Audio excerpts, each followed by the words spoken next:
What's happening, everyone? This is Matt here on the Vinyl Head UK channel. And today saw some really interesting news break in the gig stroke festival world. Anyone that's followed this channel will know that I am a Download Festival regular. The Download Festival here in the UK at Donington Racetrack. And today, Download announced that next month there is going to be a pilot event called Download Pilot, a 10,000 capacity 3-day festival taking place at Donington, like a mini Download essentially. It came out of the blue, this news. There was no hint or anything to it, and it is literally less than a month away now. So, have some information here. I thought it'd be quite interesting to do a little video to talk about it and kind of give my thoughts as to what I think. So, as I say, it's the 18th to the 20th. So, we are not far at all away from it. As I say, it's really come out of the blue just like that. Now, to enter the site, there's a couple of stipulations. You need to have taken a lateral flow test. And then also, you have needed to have taken a PCR test. Both of those need to be clear, no COVID symptoms.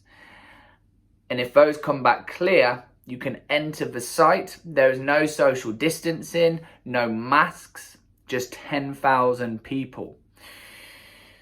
It's over 3 days, as I say. There's 2 stages, a main stage and then a marquee second stage.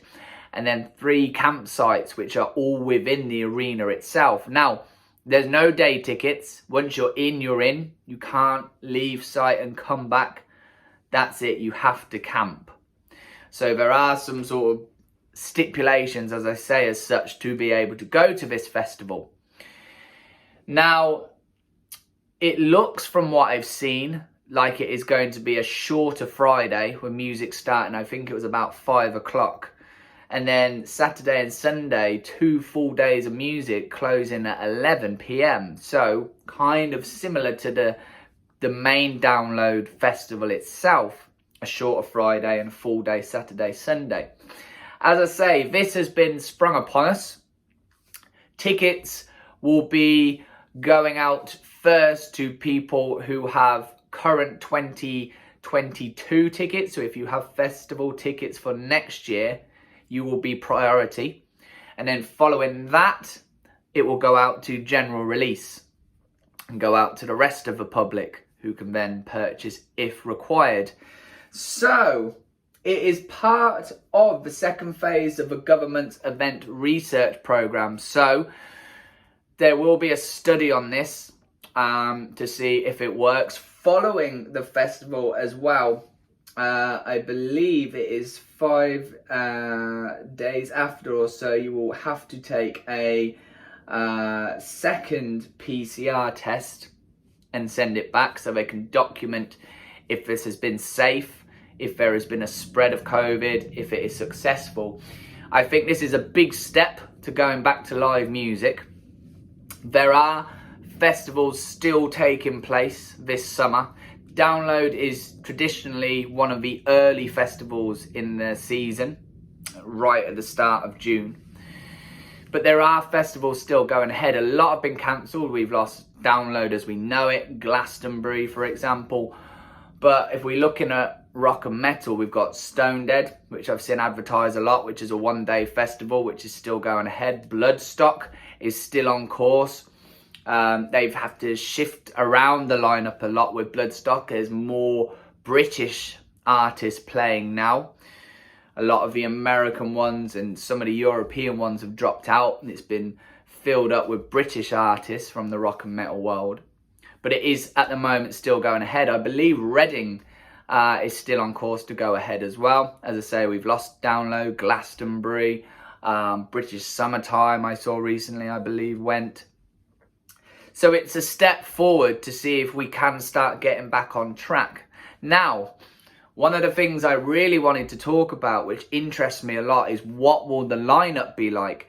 The lineup is going to be announced, I believe, Friday at 12 o'clock. Planet Rock will be doing that.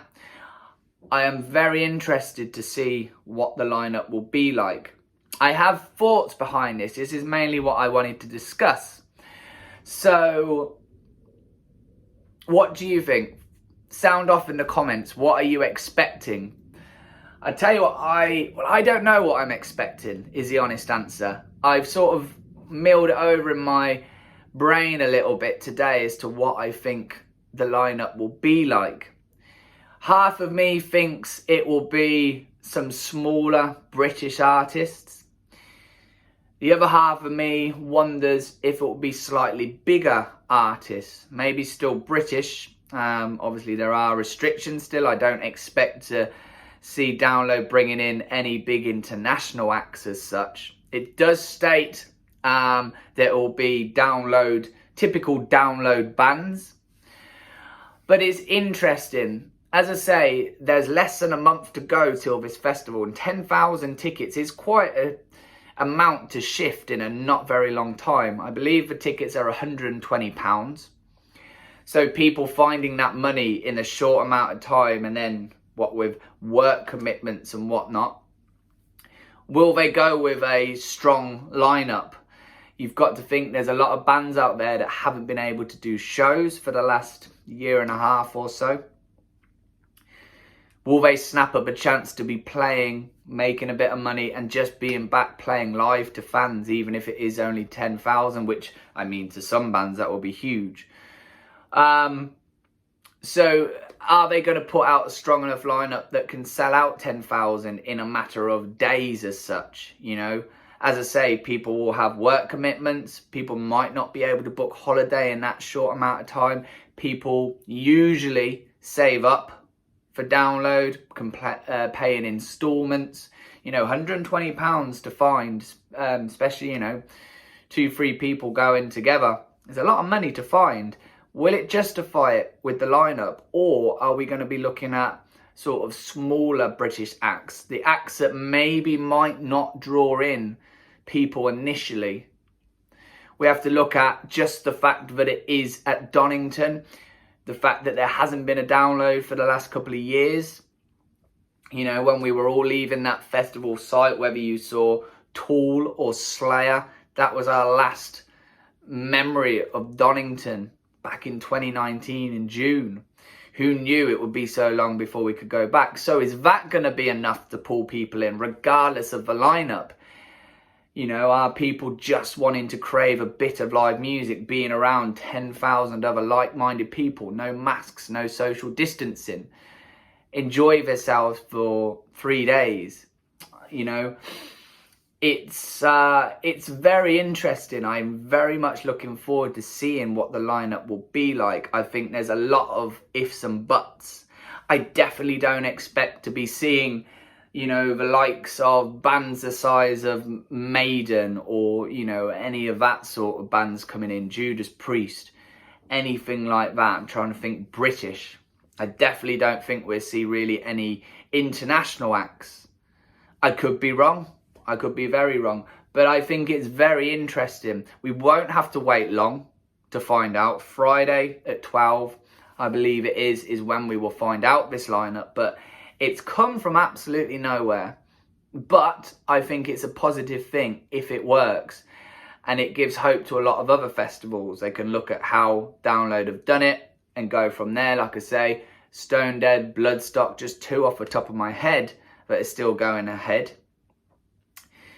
Can hopefully see that, you know, this can happen. I know Bloodstock's not an overly big festival compared to, say, Download or Reading.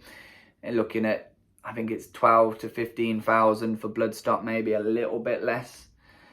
But as I say, let me know what you think.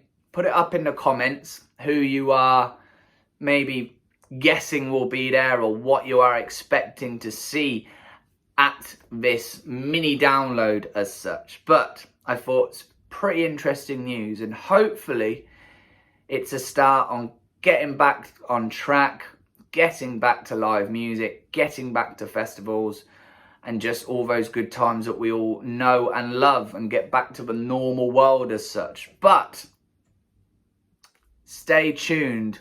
We'll have a look on Friday and see where we're at. I thought it'd be a cool little video to do. Thank you very much for watching. Don't forget to subscribe, hit the bell for all notifications, smash that like button, all the usual stuff. I'll be back with more vinyl content, more download memories, continue that series. But until next time, stay safe and I'll see you soon.